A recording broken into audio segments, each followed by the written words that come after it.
Hi everyone, we've got a video that I'm going to do today that's hopefully going to save you a little bit of time and money.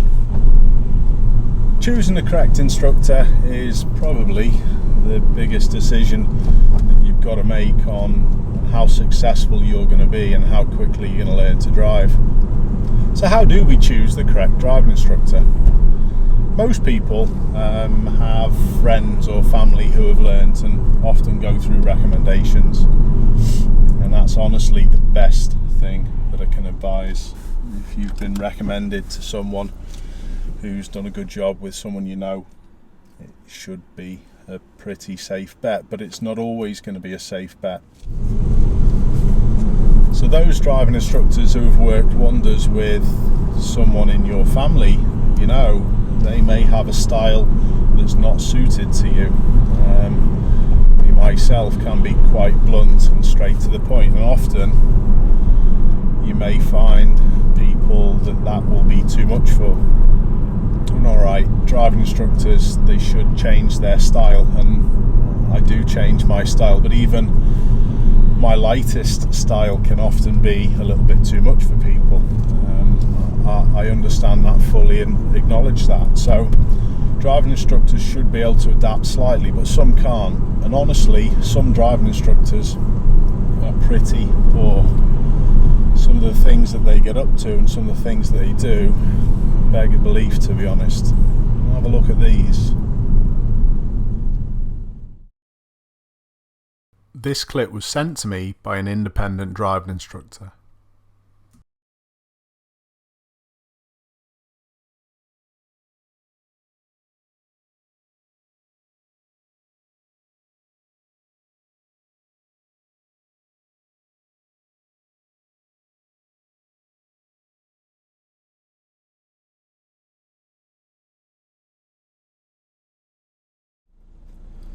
So this first driving instructor looks as though he's out of the car, having a cigarette break, while his pupils reversing into a bay on their own.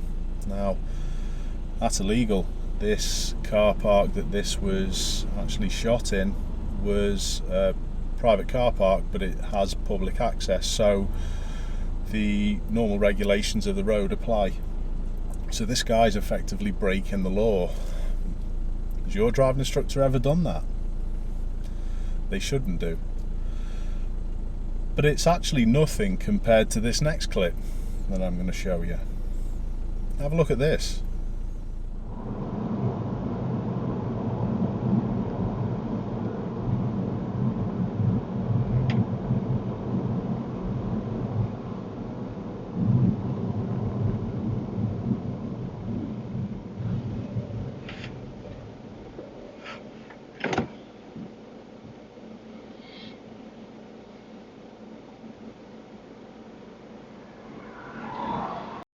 This coming up is pretty obviously not the instructor's real voice. Why is not the screen closed today? Dunno, haven't got a clue, mate.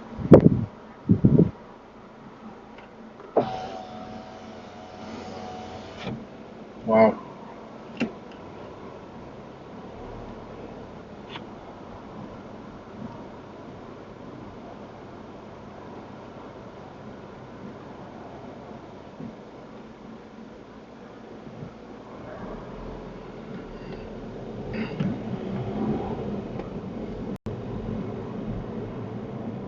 Absolute wow. So this guy effectively gets out of his car with a pupil in it at a set of lights to come and ask me a question. Now, again, it's the same thing, it's against the law. People with a provisional license need to be accompanied, and the only time that they are not required to be accompanied is on a driving test. So again, it's illegal and it's very poor form. So driving instructors' habits aren't all as good as they should be, but you can't actually tell these things until you actually go in for lessons. Using a mobile phone is another thing that honestly I hear stories about driving instructors doing all the time, and I'll be brutally honest as well. I've had instructors who have worked under my banner who have used phones whilst they've been on lessons, and they've received verbal and written warnings over this. But luckily enough, they seem to have curbed their actions, and I don't get it. I really don't get it.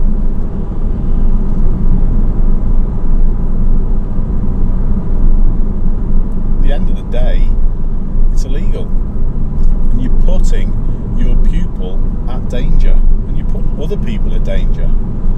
Just answering a text message, even if the phone is in a holder, for me on a lesson, you shouldn't be doing.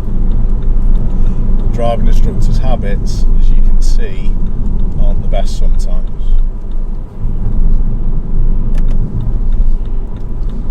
So what do you do if you haven't got anyone in the family who's been having driving lessons, or you don't know a driving instructor? It's the best thing you can do. It's probably the same as I would do picking a holiday or a restaurant, and I'd look on reviews and recommendations. There's plenty on Facebook, but honestly the most reliable ones I tend to find are on the two big review sites, whether it be on Google or Trustpilot. They're the ones that I try and get my instructors to encourage the pupils to leave a review. We never pushy over them. We always try and get pupils to leave honest reviews, and then the general public can get a true reflection on the driving school. I'm not scared of negative reviews as well. No one does a perfect job, and there's things even I've admitted to that I've had my driving instructors occasionally use a mobile phone. Now, I've had one actually as well get a parking ticket because he was parked on yellow lines while he nipped into the bank. And it's these habits that I'm always trying to drive out and make sure that we're seen to be doing the correct things 100% of the time.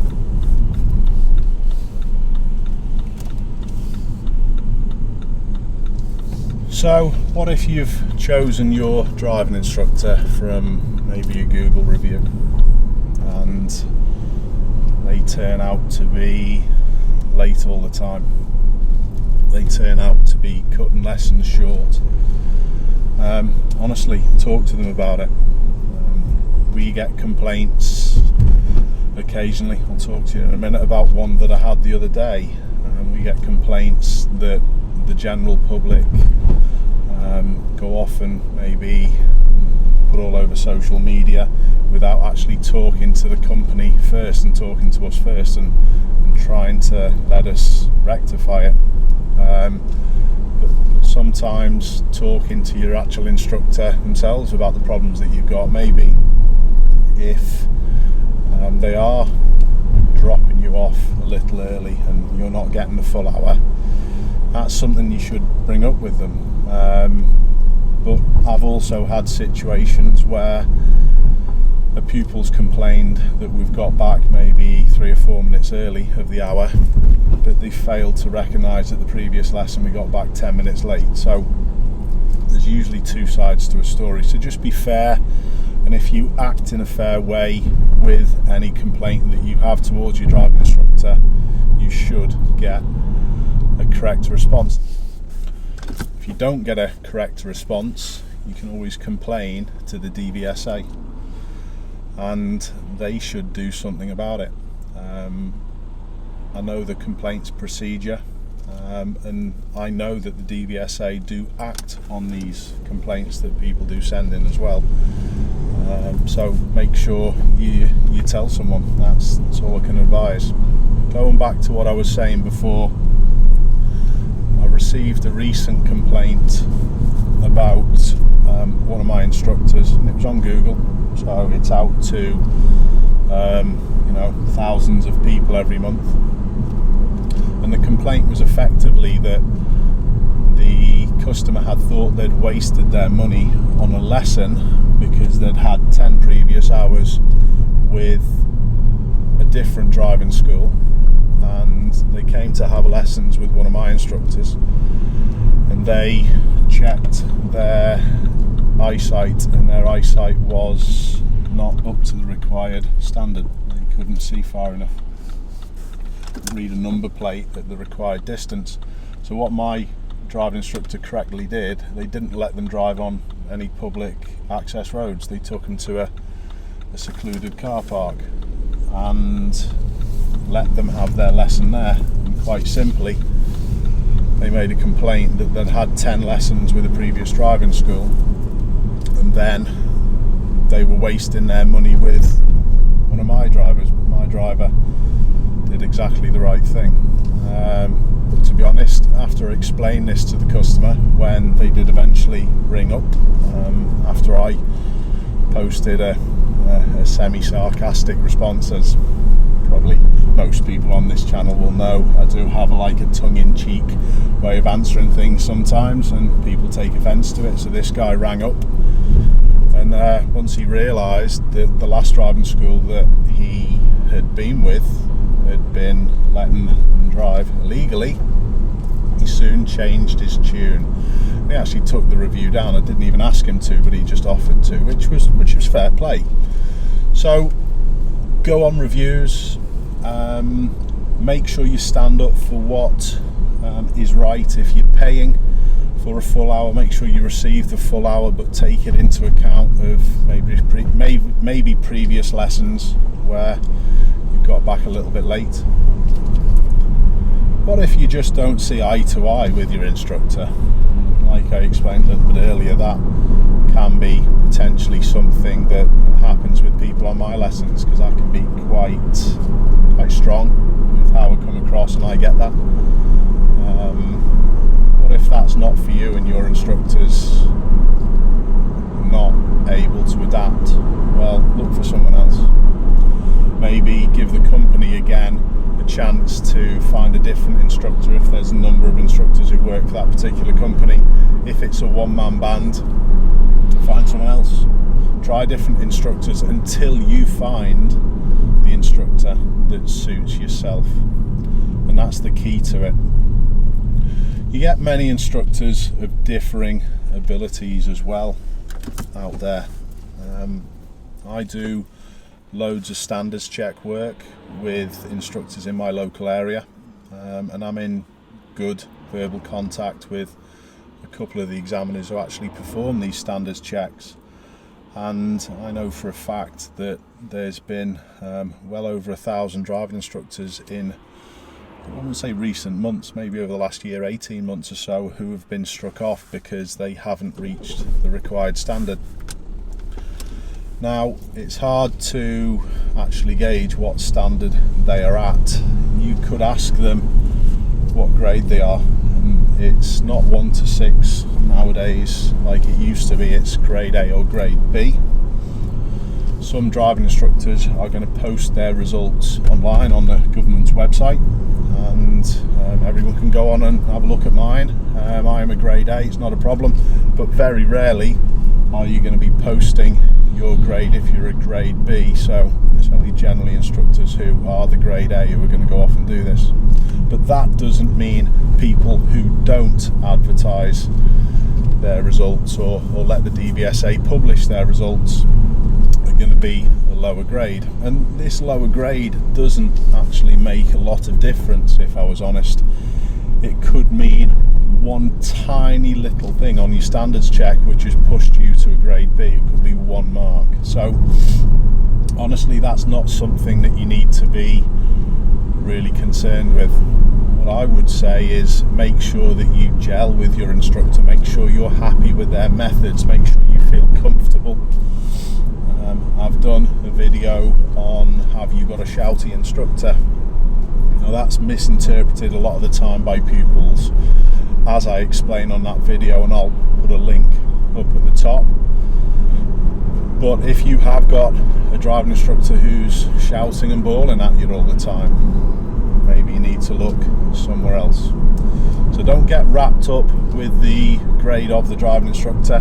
Make sure you ask for proof as well, because it's honestly one of the biggest things that I find driving instructors lie about. They just tell everyone that they're a grade A or this or that. Ask them to see, or for you to see, their certificate, their proof, show you it. But again, like I said, the grade may not be the most important thing, and neither is pass rates. I've again explained this on a different video that I did as well, that having a very, very, very good pass rate may very well mean that this particular driving instructor keeps pupils for far too long. On the other side of the coin as well, there are driving instructors out there who put pupils in for the test way too early and they have a poor success rate. Well, that's not a very good quality. But driving instructors generally, especially in this area that I work in Liverpool and Merseyside, the amount of driving instructors compared to pupils, well, there's too many pupils, to be honest. There's waiting lists around, everyone's really busy, so people don't need to be keeping hold of pupils for any longer. So if you can get on the books with a driving instructor who you get along with, you like their methods and you feel comfortable with, honestly, it's like gold dust. Is there anything else that all my viewers think is important when choosing a driving instructor? Is male or female instructors something that you would look out for? Potentially, and I can sort of see why maybe mum or dad would want their daughter to go with a female driving instructor, because over the years there has been sort of like bad press over driving instructors who are a bit touchy-feely, which is honestly despicable. In my local newspaper there was a local instructor, someone who actually worked over on the Wirral, who has recently got jailed for touching and feeling pupils, and honestly it's still out there. So if there's anything ever that happens of that nature, you make sure you make a complaint, because there's no inner world that driving instructors should be acting in that way. We are CRB checked, we all are CRB checked, and that's a part of our license. We have to be CRB checked, and when we renew our licenses every 4 years we have to go through another CRB, so there shouldn't be any issues. But like in anything, people can slip through the net, and I understand safeguarding quite well. I used to be a governor at a local school, so I understand safeguarding issues quite well. But if there's anything ever that you're concerned about, even a comment can have a sexual innuendo to, don't put up with it.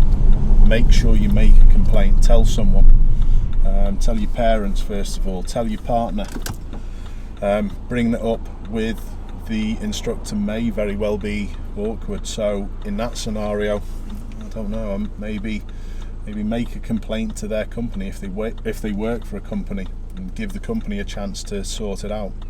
If they don't work for a company, if they're an independent, again, complain to the DVSA, because it should not be happening. Is the price something that you should be considering when choosing a driving instructor? Well, it is for a lot of people. It's an expensive hobby, learning to drive. To be honest, it's often what I always say is you get what you pay for. But that's not always the case. Sometimes driving schools are going to have offers on because maybe they've got a new driving instructor just starting. They want to get that driving instructor up to speed a little quicker. So that can be the case. Don't be put off by deals, but don't just go for deals. If you're constantly jumping from deal to deal and driving school to driving school, there's going to be no continuity in your learning. Try and find an instructor that you're happy with. If you've got to pay an extra £1 or £2 per hour, honestly, that learning process will happen quicker if you're comfortable with that particular driving instructor. So paying those extra couple of pounds per lesson is honestly so well worth it.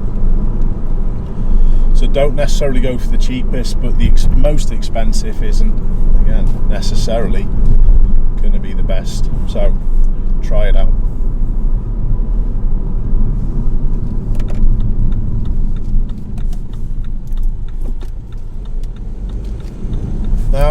hope I've been able to help. I hope I've been able to just highlight a couple of things that you should be trying to look out for when you're choosing your driving instructor. But make sure you're comfortable, make sure you're happy, listen to the instructor's advice, because even the worst driving instructors, honestly, they're going to know more than you. You shouldn't be going to I'm learning scenario and an I'm learning situation and then start thinking that you know best. And this can be a little problem as well when we have parents chipping in all the time. You need to go down through the gears when you're slowing down. Well, Dad, you used to do that 20 years ago when you were learning, but there's no need for it anymore. Or you need to signal whenever you're moving off. Well, even some driving instructors do say that, which is poor, to be honest, but try and listen to your driving instructor. They generally know what's what. If there's anything that you're unsure, please have a look through my channel. There's usually a video that explains what you should be doing, and if there isn't, ask me, get in touch, send me a message, send me an email. And honestly, if there's a lack of knowledge for people out there when it's learning to drive, I'll do something on it. I'll help you out. But anyway, thank you very, very much for listening. I'll see you all soon.